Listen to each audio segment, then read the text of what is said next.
Dans le podcast de cette semaine, mon invité est François Petit. Son expertise sur l'utilisation du jeu comme outil d'apprentissage m'intéressait beaucoup. Parce que même si j'adore jouer et que je suis convaincue de son importance pour les jeunes, c'est pas toujours évident à gérer dans une classe avec 20 ados. Alors toi aussi, tu as besoin d'idées pour te lancer, ce podcast est pour toi. Salut François, alors tu es notre invité d'aujourd'hui et tu es auteur et éditeur des jeux Cats Family, donc tu as créé une centaine de jeux éducatifs. Tu es aussi professeur au collège où tu as l'occasion justement de tester avec tes élèves tous les jeux que tu produis. Et donc aujourd'hui on a le plaisir de te recevoir pour t'interroger justement sur la place du jeu dans l'apprentissage et avoir ton regard. Merci Sophie, bonjour à vous. Effectivement, moi je suis ravi de vous retrouver pour cette nouvelle émission. J'ai eu une belle année effectivement avec pas mal d'élèves et j'ai pu tester mes nouveautés, mes nouvelles éditions et puis faire aussi tester ma plateforme numérique avec des élèves soit en difficulté, soit des élèves entre guillemets sans difficulté particulière. Alors, tu vas répondre à nos questions donc, par rapport au jeu dans l'apprentissage. Ma première question est la suivante, c'est de savoir pourquoi est-ce que c'est important de jouer? Pourquoi est-ce que le jeu a vraiment toute sa place pour toi dans l'apprentissage des jeunes? En fait, quand on est petit, on commence par jouer de toute façon, même si on ne s'en rend pas compte. Quand on dit on joue à la poupée, on joue avec ses Playmobil, on a toujours en fait notre place dans le jeu. Après, quand on va faire du jeu de balle, ça sera pareil, on va s'entraîner. Donc pour moi, les apprentissages, justement, même en mathématiques, français ou lecture, on doit faire la même chose, on va jouer, on va s'amuser, on va s'entraîner. Et puis comme on n'aime pas trop perdre pour la majorité d'entre nous, on va travailler davantage, entre guillemets, la mémoire et la concentration pour avoir plus de chances de gagner. Ok, alors c'est vrai que généralement les jeux, ils sont plutôt prévus pour, généralement quand on a un jeu de société, c'est 4, 6 joueurs, 8 joueurs grand maximum. Comment tu fais pour mettre tout ça en place dans les classes avec des élèves et avec des groupes de 25 élèves? Parce que je pense qu'il y a beaucoup de professeurs qui peuvent se poser la question. Oui, donc souvent, voilà, soit on arrive à jouer en demi-groupe, mais dans des classes où je suis, on est plutôt 30, donc ça fait des groupes de 15-16. Donc quand on est en classe entière, on est jusqu'à 32. Donc effectivement, entre 25 et 32, de toute façon, c'est des gros groupes. Donc en général, moi j'ai deux possibilités. Je présente un jeu à toute la classe et toute la classe a le jeu. Ça, c'est un collège qui m'a fait cette demande-là. Donc le collège a acheté entre 6 et 8 jeux de chaque. Le professeur le présente en fait la règle, mettons, je vais vous présenter celui-là. Il présente le jeu numéro 4, il explique la règle à toute la classe. Et après, par groupe de 4, les enfants peuvent jouer justement par petits groupes, tous en même temps. Ça permet au professeur de garder la main sur le jeu, de potentiellement de faire l'énigme du jeu à l'oral pour toute la classe et que chaque groupe peut jouer en même temps avec les cartes à taper, puisque dans ma règle, c'est j'annonce une énigme, mettons 5 et 7. Je suis la somme de 5 et 7, il faut taper sur la réponse 12, ce qui permet à ce que tous les groupes puissent taper en même temps. Alors la deuxième possibilité, quand on n'a pas forcément, justement, on n'a qu'un seul jeu, parce que les budgets des fois sont réduits. Donc là, dans ces cas-là, ça s'appelle la règle 1 pour tous. Et pour ça, moi, je privilégie ou je conseille aux classes d'acheter des ardoises Velleda, puisqu'en fait, je fais la même chose. Je vais annoncer à tous mes élèves, je suis la somme de 5 et 7, et tous les élèves vont rapidement écrire leurs réponses. Et au moment où je vous leur dis lever, chaque élève, en fait, donne son résultat. Et si le résultat est bon, rassurez-vous, après, ils vont compter leurs points. Bon, ils sont très forts pour ce côté-là. Ça permet de faire jouer, effectivement, avec un seul jeu de société, faire jouer toute une classe. Et après, en dernière chose, j'ai ma plateforme numérique où là, je la mets souvent en version, je dirais, tableau ou vidéoprojecteur, que les élèves en fait puissent regarder tous le jeu et ils vont jouer avec leur tablette Velleda et effacer dès qu'ils ont besoin, etc., pour faire les différents défis. Donc ça va permettre vraiment à toute la classe de jouer, de tous jouer ensemble et de garder la main sur le groupe malgré tout. Comme tu dis, avec des petits moyens, parce que les petites planches Velleda, ça peut être aussi des feuilles plastifiées, ça fera le travail aussi. Donc, ok, génial. Alors ça, c'est en classe. Maintenant, à la maison, ça semble plus facile de jouer puisque les jeux sont prévus généralement, comme je disais, pour 4 ou 6 personnes. Donc au sein de la famille, ça va être plus simple de jouer. Mais de nouveau, c'est quoi pour toi le jeu à la maison, les rituels ludiques qu'on va pouvoir installer au sein du noyau familial pour que le jeu prenne toute sa place et qu'il soit aussi éducatif?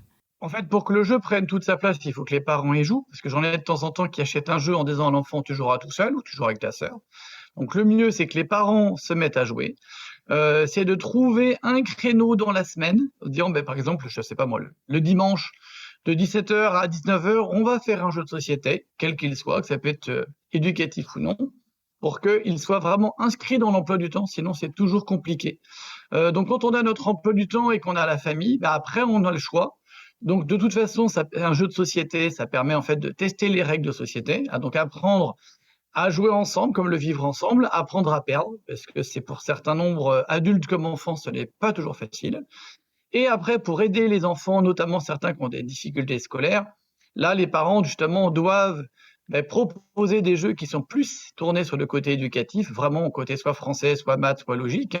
Donc, il y a les jeux Cats Family, il y a aussi la gamme Didacool, il y a les Smart Games, il y a un certain nombre de jeux de gammes différentes.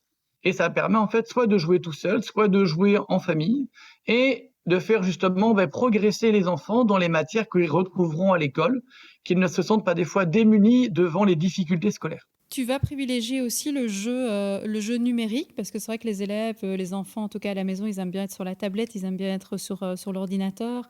Il y a la possibilité, c'est quelque chose que tu encourages, que tu Alors moi, je proposes. dirais, le verbe encourager ne me convient pas. Puis d'ailleurs, les familles me disent, oh là là, mon fils est déjà beaucoup sur le numérique, sans dire que le fils est que sur du numérique, mais alors pas du tout éducatif, sur des petits jeux vidéo de téléphone.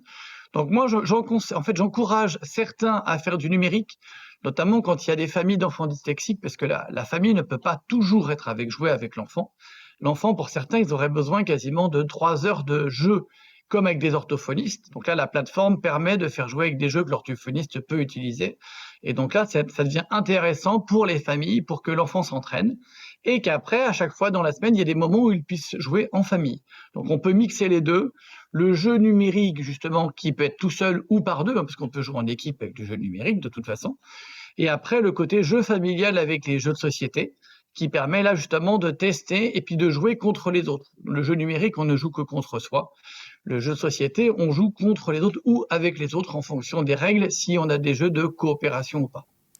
J'entends aussi dans ce que tu dis, il y a différents types de jeux et donc différents types de compétences qui sont aussi développées par les jeunes pendant qu'ils jouent. Tout à fait, parce que la première compétence que je retrouve dans les écoles, la première compétence, ce n'est pas le savoir, pour moi, c'est le savoir-être ou le savoir-vivre. C'est pour moi le plus important. On peut avoir un enfant brillant, mais qui est toujours méchant avec les autres ou qui n'écoute pas, qui du coup perturbe la classe. On peut avoir justement des enfants beaucoup moins brillants, mais beaucoup plus gentils, beaucoup plus polis, qui écoutent, etc.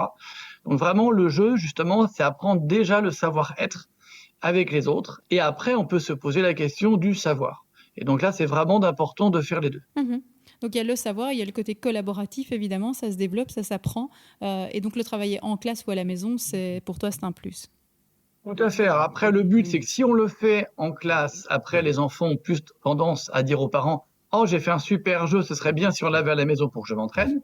Ce qui permet de faire rentrer le jeu justement dans les familles, parce qu'il n'est pas forcément dans les familles.